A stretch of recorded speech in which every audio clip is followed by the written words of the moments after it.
Welcome to Fan Fueled Fiction. I've got a great video for you today, so let's get into it. The Mandalorians are the most famous and popular warrior culture in Star Wars. They're not a race, but rather a creed, a set of beliefs and ideals, and core to those ideals are their unique weapons and armor that were specifically designed to help them counter one of their most long-standing enemies, the Jedi.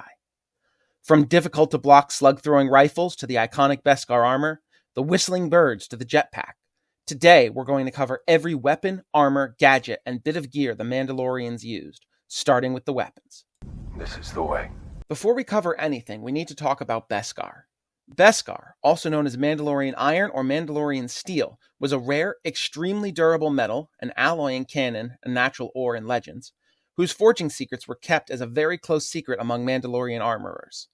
It was so durable, in fact, that it could stand up to prolonged contact with the lightsaber's blade with little to no damage, and completely negate glancing blows.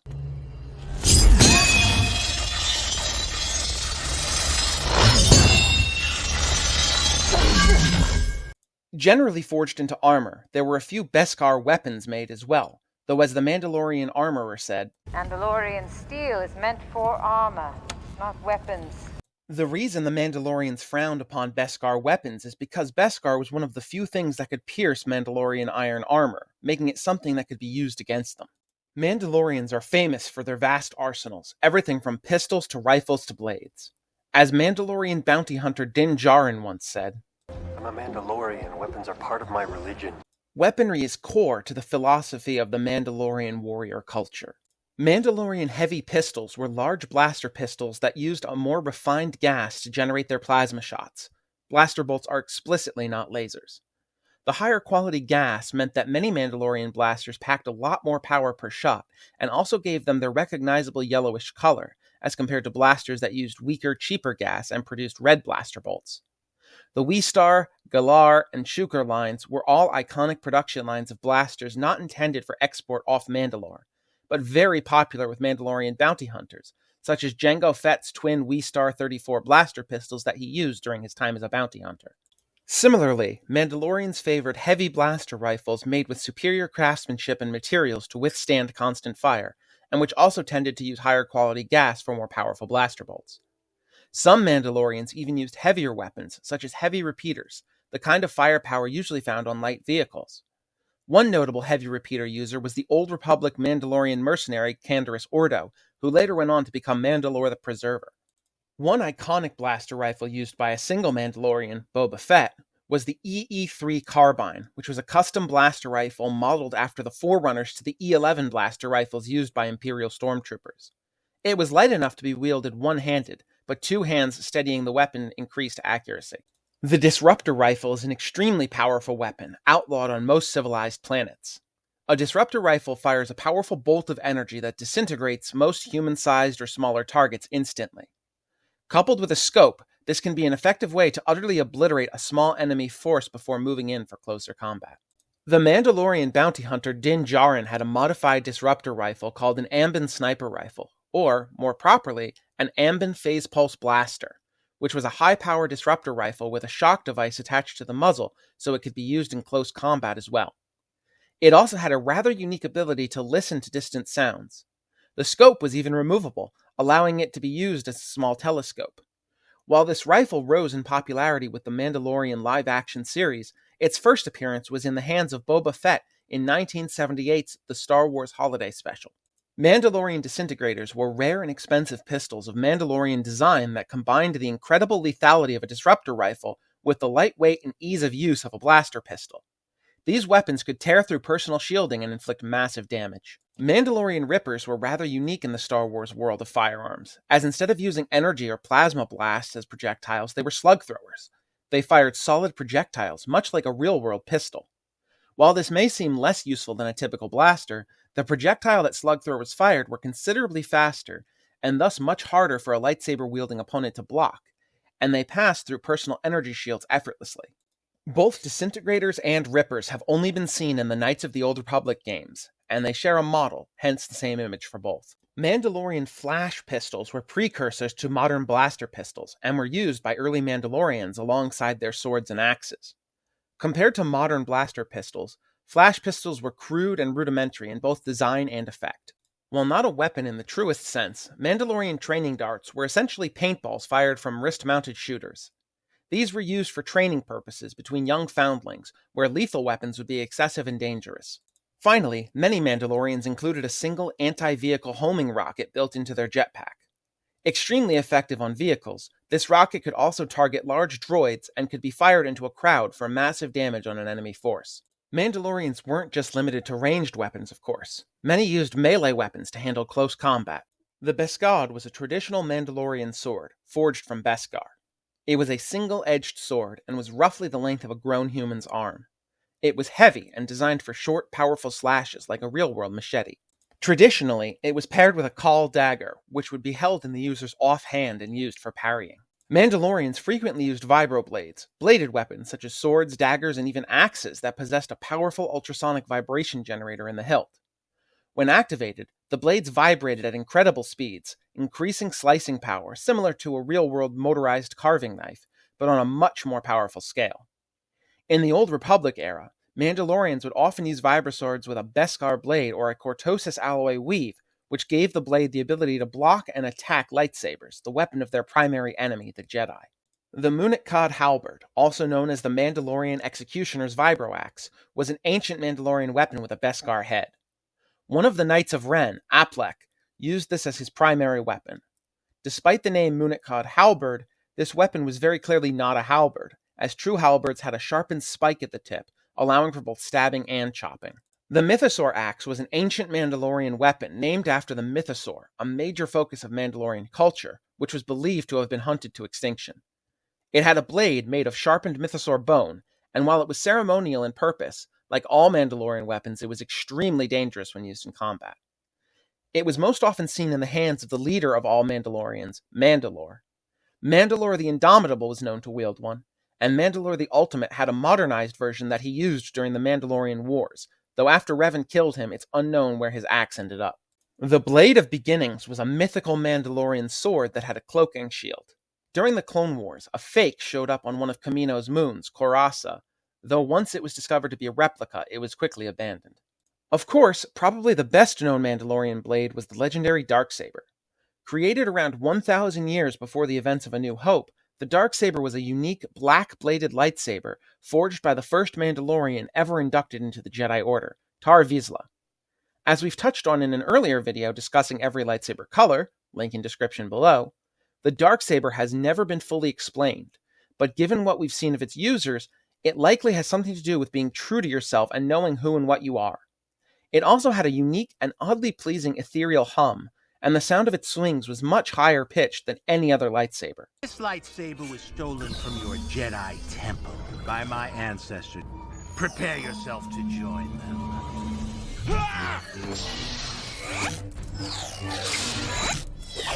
It was originally a symbol of House Vizsla, but it ultimately became a symbol of the planet Mandalore itself. An acquisition of the weapon through fair combat was enough to stake a claim as the leader of all Mandalorians. Next, let's talk about Mandalorian vambraces. These were bracers made of Beskar and housed a number of different weapons and gadgets, which I'll get into in a bit.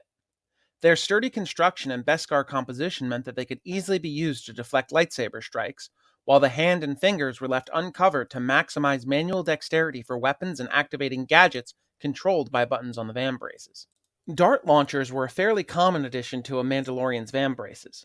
Sabine Wren had paralyzing darts, Jango Fett had tranquilizer darts and Kamino saber darts, which were lethal to most species within only a few seconds, and the Force-sensitive Mandalorian bounty hunter Mira had a modified launcher that served a similar purpose to a Mandalorian vambrace, but had a magnetic sling that could launch darts, fire several kinds of rockets, and even fling grenades much farther and faster than a person could throw them.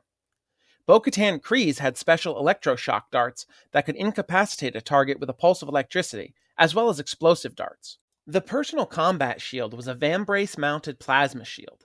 It was circular, half a meter or around 20 inches in diameter, and was strong enough to deflect blaster fire and even lightsaber blades.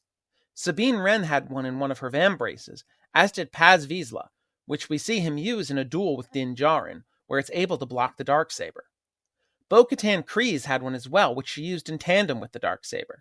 It was similar in size and design to a real-world buckler. Repulsors were gravity pulses designed to force opponents stumbling back, which bought the user time to catch their breath and ready themselves. Whistling birds were single-volley Beskar-tipped guided munition micro-missiles loaded into a Mandalorian's vambrace. When fired, they made a signature whistling sound as they flew before striking the target and exploding. They could target one or multiple enemies. We've seen Din Djarin use them to target more than one enemy at a time. Whipcord launchers fired a fibercord whip, which could either lasso a target and pull them in, or be fired out completely to tangle foes at a distance. Jango Fett famously used this on Obi-Wan Kenobi during their fight on Kamino in Attack of the Clones, and Boba Fett used one to entangle Luke Skywalker during the fight on Jabba the Hutt's sail barge. While these whips were durable and able to decently withstand cutting attempts from normal blades, lightsabers cut through them effortlessly. If a Mandalorian wanted to effectively bind a Jedi, they'd have to ensure they ensnare their arms in such a way that the Jedi couldn't cut it. The grappling line was similar to whipcord launchers, but designed specifically to deal with the Jedi's lightsaber. Instead of a fibercord lariat, it launched an energized line that could not be severed by a lightsaber. A practiced user could also use it to grab and pull distant objects, such as when Sabine Wren used hers to retrieve the Darksaber after she was disarmed during a training session with Kanan Jarrus. The wrist-mounted flamethrower was a compact weapon that several Mandalorians equipped on their vambraces. Upon firing, this weapon blasted a several-meter gout of flame at a target, and while fuel for it was limited due to the size of the fuel tank or the necessity to draw fuel from the wielder's jetpack fuel supply, it was a very useful weapon in close quarters, even able to make Jedi retreat, such as when Jango Fett used his ZX miniature flame projector on Jedi Master Mace Windu in the Petronaki Arena on Geonosis. Wrist rocket launchers fired single rockets of several types. Jango and Boba Fett were known to use MM-9 concussion rockets, and the Force-sensitive Mandalorian bounty hunter Mira's wrist launcher could fire concussion, ballistic, and even plasma rockets. The DUR-24 wrist laser was one of Boba Fett's iconic weapons. It was mounted on his left vambrace and fired a blaster bolt with a range of up to 50 meters. It was an excellent backup in the event that the wielder's primary weapon was destroyed, as happened to Boba Fett during the battle on Jabba's sail barge when Luke Skywalker destroyed his EE-3 carbine. During and after the Galactic Empire era, some Mandalorians integrated holoprojectors that could display chain codes into their vambraces. Chain codes were a form of identification marker that displayed biographical information on an individual, which was ideal for tracking a specific bounty. Boba Fett also incorporated his own chain code, and he showed this to bounty hunter Din Djarin to prove that he was a direct descendant of Jango Fett, and thus a Mandalorian. Some Mandalorians, Boba Fett included, had communication systems incorporated into their holoprojectors for easy communication with bounty issuers to confirm information about location or identifying marks. Some Mandalorians added a wrist-mounted vibroblade to their vambraces, allowing for quick or surprise attacks even when not carrying a more traditional weapon. Bo-Katan Kryze had one of these, and Republic clone commandos had one a bit farther up, integrated into the knuckles of their Katarn-class armor. Pre Vizsla incorporated a buzzsaw launcher into one of his vambraces, allowing him to fire incredibly sharp metal discs that were about 1.5 inches across from his wrist. He used this to attack Maul during their duel, though Maul was able to dodge fast enough to only take a glancing blow. Finally, Jango Fett had an additional jagged blade in one of his vambraces, which allowed him to penetrate metal to slow his descent along sloped surfaces, as demonstrated during his fight with Obi-Wan Kenobi on Kamino. Next, let's talk about Mandalorian armor. With the rarity of Beskar, many Mandalorians wore armor made of lower quality Beskar alloys, or even of non-Beskar materials like Durasteel, which is why we see some Mandalorians felled by a stray blaster shot, while Mandalorians like Din Djarin and Boba Fett can block lightsaber strikes with their armor. Before we get into the specifics of Mandalorian armor, it's worth mentioning the Arc Pulse Generator, an Imperial superweapon specifically designed to combat Mandalorians, who, after the Jedi Order was all but destroyed, were the only group as a whole that really posed a threat to the Empire. It superheated Beskar armor, incinerating the wearer, but did not permanently damage the Beskar itself, once more showing the incredibly durable nature of the metal. Mandalorian armor consisted of a helmet, pauldrons, vambraces, chestplate and backplate, codpiece, knee plates, and thigh and shin guards, which covered most vulnerable areas. Mandalorian helmets were air-sealed so that a Mandalorian could survive in a vacuum for short periods, such as in space battles. They also often possessed alternate vision modes, including thermal and night vision, and the stem on the side could be folded down as a rangefinder, zoom lens, or even a targeting computer for their weapons. They bore the iconic T-shaped visor, though many female Mandalorians' visors were more of a sloping Y shape, which served to provide enough of a view while minimizing the weaknesses of the transparent material that made up the visor by surrounding it with Beskar. The helmet also possessed an integrated heads-up display, showing the wearer important information about their armor, such as remaining jetpack fuel and the power and ammunition remaining in their vambrace weapons. Some sects of Mandalorian culture forbade the removal of one's helmet while in the presence of others, such as the offshoot of Death Watch, the Children of the Watch. Din Djarin was a perfect example, as we see him refuse to remove his helmet many times, even when grievously wounded. And when he does remove his helmet out of necessity, he is expelled from Mandalorian society until he's able to redeem himself by bathing in the living waters of the mines of the Mandalorian homeworld, Mandalore. He was no longer considered a Mandalorian, and would not receive help from any of the Mandalorian coverts. Many other Mandalorian sects found this rule foolish and pointless, and did not abide by it, such as Bo-Katan Kryze's Night Owls. Mandalorian chest plates almost always bore a karta, a small diamond shape in the center of the chest plate. Karta, or sometimes Karta Beskar, translated to Iron Heart in the Mandalorian Mandoa language, and it represented the indomitable will of Mandalorians, both as individuals and as a culture. This symbol was also incorporated into much of Mandalorian clothing and architecture. Crush gaunts, or Shuk Orak in Mandoa, were gauntlets built to increase the wearer's strength, allowing for a crushing grip. They were made of Beskar and a reactive fabric that increased the wearer's arm and grip strength exponentially. Appropriately for the name, crush gaunts were used to crush throats, skulls, and bones, and since they were made of Beskar, they were able to grab and even hold on to a lightsaber blade to block and to create an opening for counterattack. They were outlawed by Mandalorians at least a quarter millennium before the Battle of Yavin, but were brought back into use by the Mandalorian Death Watch sect. Mandalorian armor itself was generally a set of well-fitted plates over an armor-weave fabric mesh with an airtight body sleeve underneath, which allowed the helmet to form a seal to keep air in while in a vacuum. This style of plating over a more flexible sleeve maximized protection without sacrificing mobility or range of motion. Most Mandalorians had a symbol on one of their pauldrons, representing some aspect of their personality or accomplishments. Most often seen was the Mythosaur skull, a symbol of Mandalorian culture, first seen on Boba Fett's left pauldron. Din Djarin had a Mudhorn sigil on his right pauldron, symbolizing his defeat of the massive beast. Boba Fett had a small rocket launcher built into one of his knee plates, giving him a surprise attack even when seemingly unarmed.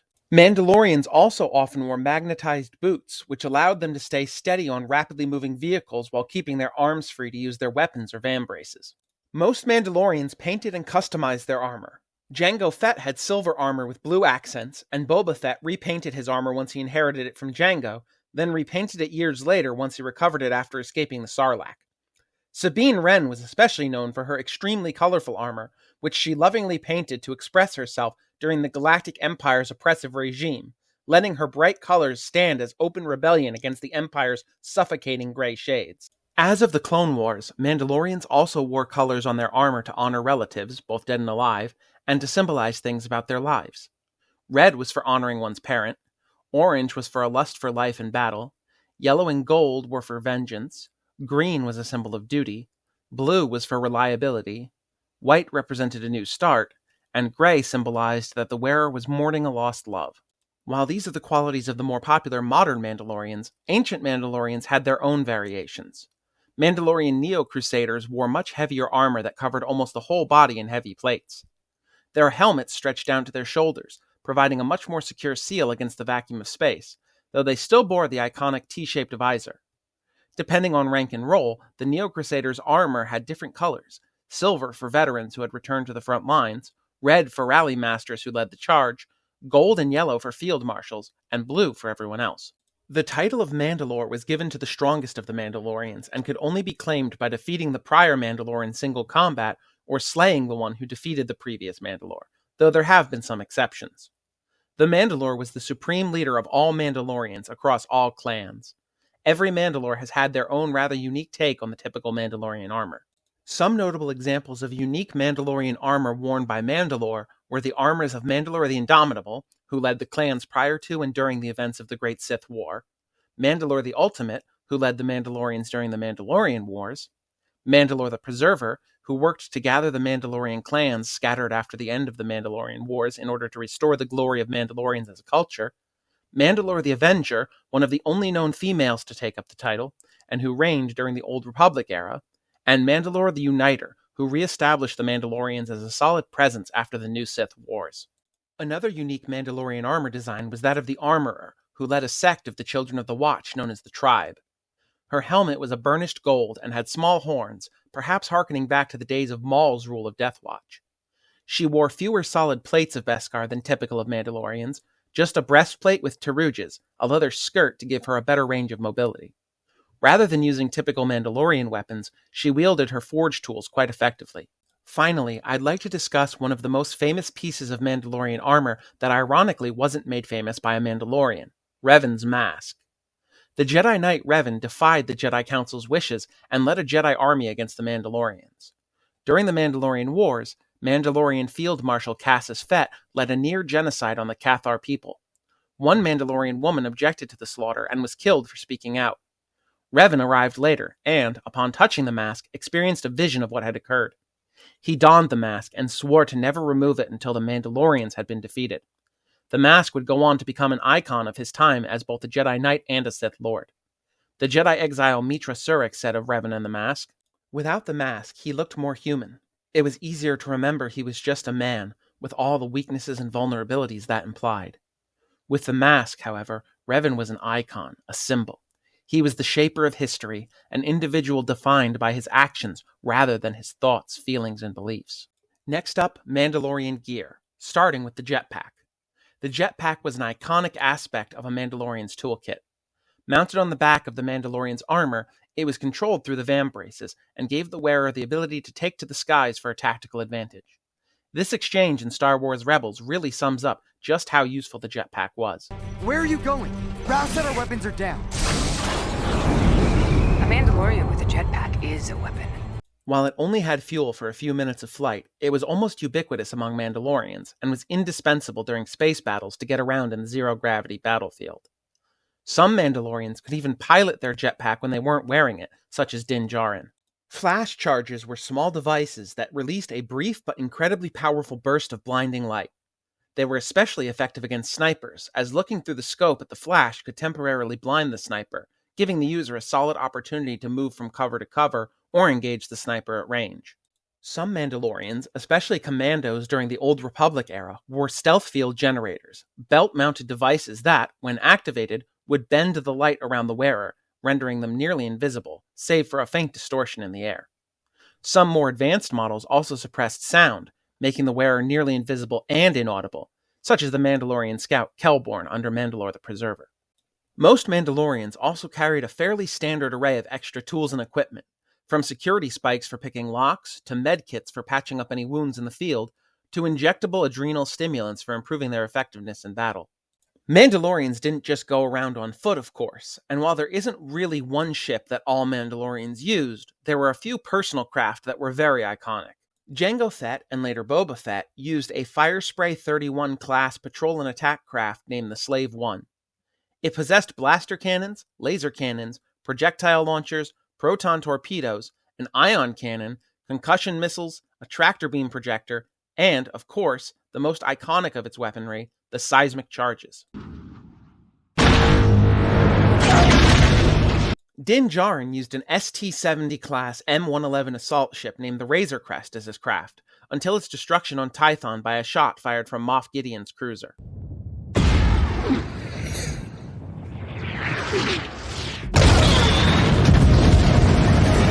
Shortly after that, he procured an N-1 Naboo starfighter that he repaired and modified for use as his personal ship.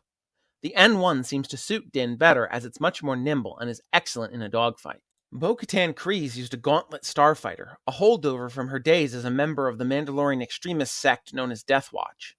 It had foldable wings that were used as landing gear, and when it took off, they'd fold forward into a more aerodynamic shape. Finally, I'd like to discuss something really cool that doesn't fit neatly into any of the above categories.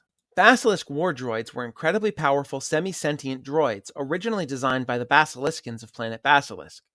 When the Mandalorians conquered the planet around 4,000 years prior to the events of A New Hope, they claimed these powerful droids for themselves.